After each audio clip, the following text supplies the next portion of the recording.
Kwanza kabisa nianze kwa kumshukuru Mungu ambaye ametujalia afya na uhai, sote tuko hapa kwa ajili ya kuendeleza jukumu ambalo mnalifanya hapa la kuendelea kuangalia watoto wetu, lakini kuwaendeleza kielimu na kitaaluma, jambo kubwa ambalo mnalifanya.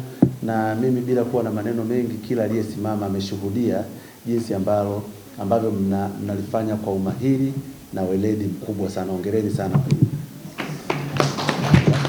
Pamoja nimesahau kumtambua mwenezi wangu. Natambua uwepo wako mwenezi wa chama chetu wa kata, lakini pia nashukuru nimepata nafasi ya kuja hapa shuleni.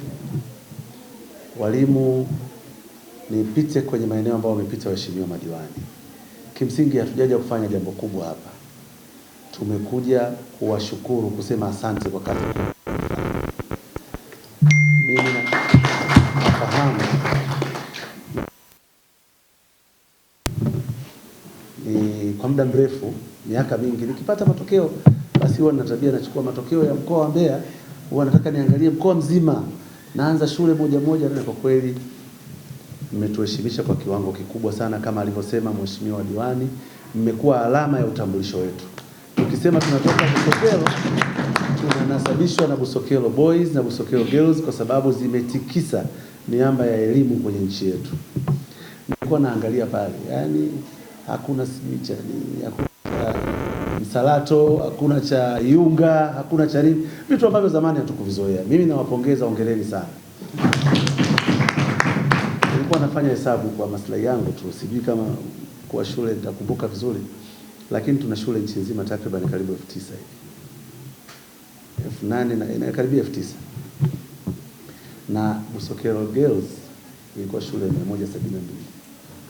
Kati ya shule, nasema sasa hapa naongea nchi nzima.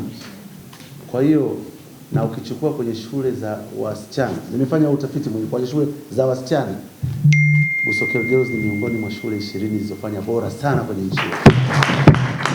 Sasa imagine 20 katika 9,000, hatuongelee 1,000 au 9,000. Kwa hiyo walimu mnafanya kazi nzuri sana.